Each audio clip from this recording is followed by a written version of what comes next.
Okay, let's dive right into one of the most daring, high-stakes military operations in modern history. Welcome to The Explainer. Today, we're piecing together a true historical thriller, based entirely on our source material, and we're looking at an event that absolutely rewrote the rules of military engagement and hostage rescue. Right off the bat, we're faced with an impossible puzzle.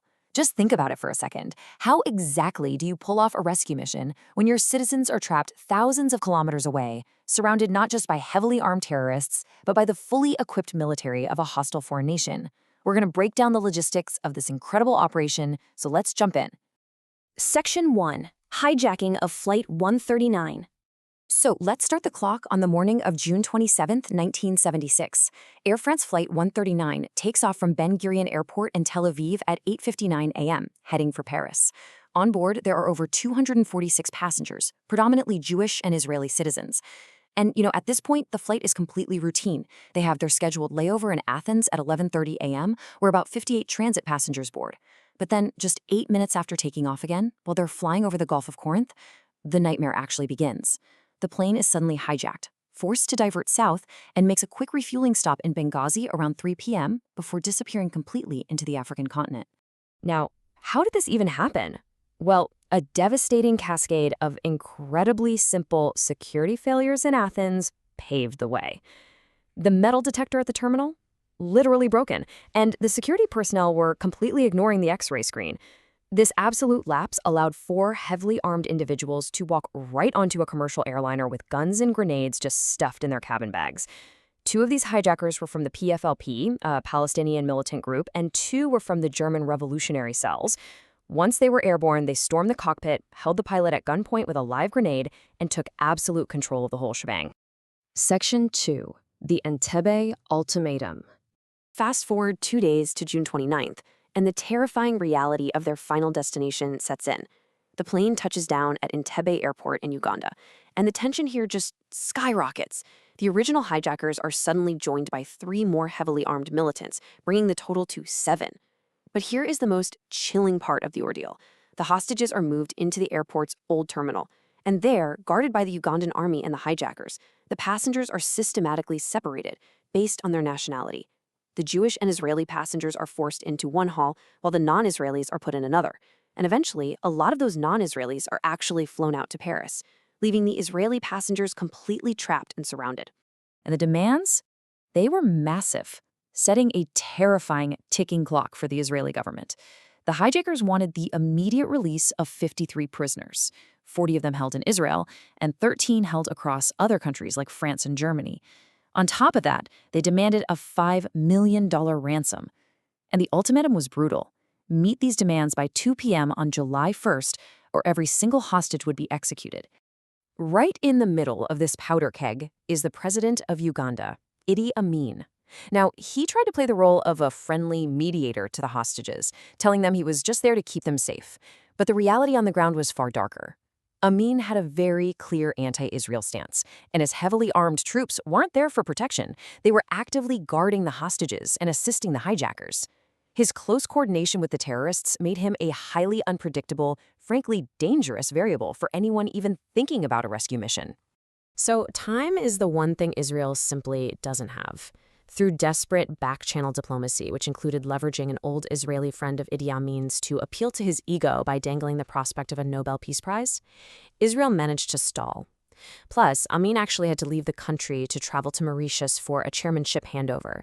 Exploiting these little openings, negotiators barely managed to push that execution deadline from July 1st to July 4th at 2 p.m. It bought them a few precious hours to figure out some kind of response. Section 3. The Impossible Rescue Plan. With the clock practically at zero, Israel's top military minds, intelligence analysts, and politicians are scrambling in Tel Aviv, and it all comes down to this number, 4,000. That is the massive, virtually insurmountable distance in kilometers between Israel and the hostages in Uganda. Executing a stealth military raid 4,000 kilometers away, completely under the radar, without the host nation knowing, it's a logistical nightmare. The military initially came up with 3 distinct plans. Plan A: send naval commandos in boats across Lake Victoria to storm the terminal. The problem with that? The lake was literally swarming with crocodiles, a deadly environmental factor they couldn't just ignore. Plan B involved dropping paratroopers right over the airport. But the fatal flaw for all these early plans was the exit strategy. They falsely assumed that once the hijackers were dead, Idi Amin would just shrug and let the Israeli commandos and the hostages safely fly home. Leadership quickly realized they absolutely could not rely on Amin's goodwill. They needed a plan where they controlled both the entry and the exit. And then they get a massive, game-changing breakthrough. Intelligence discovers that an Israeli construction company actually built that exact old terminal at Entebbe airport back in the 1960s. So they immediately hand over the original blueprints, every corridor, every single entrance. Meanwhile, Israeli intelligence agents are rushing to Paris to interrogate the non-Israeli hostages who had just been released. They get incredible on-the-ground details. Exactly where the hijackers sleep, the languages they're speaking, where the Ugandan guards are standing.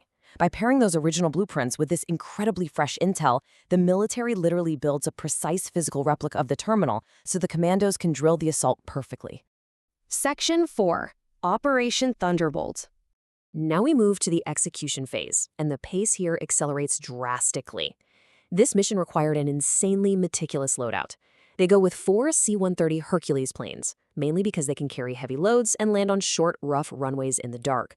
Plane 1 is the primary assault force, led by Yoni Netanyahu, and it's carrying a fake vehicle convoy. Plane 2 is the reaction force, tasked with holding off the Ugandan army at the new terminal. Plane 3 carries reserve paratroopers with a very specific job: destroy Uganda's MiG fighter jets so they can't chase the Israelis on the way home. And Plane 4, that's for medical evacuation and carrying a portable refueling pump, just in case their secret pit stop in Kenya falls through. These 4 planes fly completely blind, under the radar, straight down the Red Sea, shadowed by 2 backup Boeing 707s. Pulling this off 4,000 kilometers from home meant the entire assault hinged on one absolute core concept: lightning speed. The commandos had to overwhelm the enemy before they even registered what was happening. If they slowed down for a single second, it would turn into a protracted firefight with the entire Ugandan army, and the hostages would be caught right in the crossfire. So, step by step, the infiltration kicks off with this brilliantly deceptive Trojan horse maneuver. The first C-130 lands in the pitch black, actually killing 2 of its engines to reduce noise. While the plane is literally still rolling down the runway, the cargo doors open and they unload a black Mercedes and several Land Rovers. The commandos had perfectly replicated Idi Amin's personal motorcade. Fake flags, matching license plates, the whole thing. They hop in and drive at exactly 40 kilometers per hour towards the old terminal, perfectly mimicking the dictator's typical arrival speed so the guards wouldn't suspect a thing. But, as they say, no plan survives first contact. Just 300 meters from the terminal, the element of surprise is almost entirely ruined. Despite all that meticulous intelligence gathering, they missed one tiny, very recent detail. Idi Amin had actually purchased a white Mercedes just 2 days earlier and was using it exclusively. So when the Ugandan security guards see a black Mercedes rolling up in the middle of the night, they immediately know something is wrong, and they step forward, raising their weapons to halt the convoy.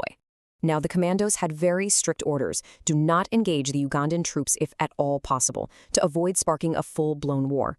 But with the guard approaching, an Israeli commando rolls down his window and fires a silenced shot. It works, but a trailing commando in the Land Rover behind them sees the movement, panics, and fires his unsuppressed rifle. A massive, deafening gunshot rings out across the quiet airport. Stealth is officially gone. The convoy is instantly abandoned, and the commandos are forced to sprint the final 300 meters on foot, taking heavy machine gun fire from Ugandan soldiers up in the air traffic control tower. And tragically, right as they breach the entrance of the terminal, the assault team's leader, Yoni Netanyahu, is shot by a Ugandan officer and killed. 30 minutes. Despite losing their commanding officer in the very first seconds of the breach, the commandos do not pause for a single moment. They storm the main hall, shouting in English and Hebrew for everyone to stay down. They systematically clear the building, neutralizing the hijackers in the hall and the connecting rooms. In an astonishing 30 minutes, the actual assault is completely over. Section 5. The Aftermath and Legacy. The entire ground operation, from the wheels touching down to taking off again, lasted a total of just 53 minutes on Ugandan soil. And the logistical success of that raid is truly staggering. All 7 hijackers were neutralized. 45 Ugandan soldiers were killed in the firefight. Crucially, that reserve force did their job and destroyed 11 Ugandan MiG fighter jets parked on the tarmac, totally crippling their air force and guaranteeing the Israelis a safe flight back to Kenya. Ultimately, 102 hostages were rescued and flown safely home to Tel Aviv. But Tragically, in the pure chaos of that initial breach, 3 hostages were accidentally killed in the crossfire. And this incredible tactical victory did come with other devastating human costs. You see, there was one hostage who wasn't actually at the terminal. Dora Bloch, an elderly passenger who had fallen severely ill, had been moved to a local hospital in a nearby Ugandan city before the raid even happened. In the days following the successful rescue, the humiliated and enraged Idi Amin regime actually kidnapped Dora from her hospital bed and murdered her in pure retaliation. In the wake of the mission, Yoni Netanyahu became a profound national hero, and the entire operation was later officially renamed Operation Yonatan in his honor. This sacrifice actually became a massive factor in propelling his younger brother Benjamin Netanyahu into the political spotlight, and eventually to the role of prime minister. So as we wrap up this explainer, I want you to consider this. How did this single, wildly ambitious operation not only rewrite the rules of military engagement, but directly reshape modern geopolitics? It proved that distance and hostile borders were no longer absolute barriers to rescuing citizens in peril, and it completely shattered the previous calculus of global terrorism. It is just a striking historical lesson in intelligence, audacity, and the brutal reality of speed. Thanks so much for joining me as we unpacked the source material today. I'll see you in the next explainer.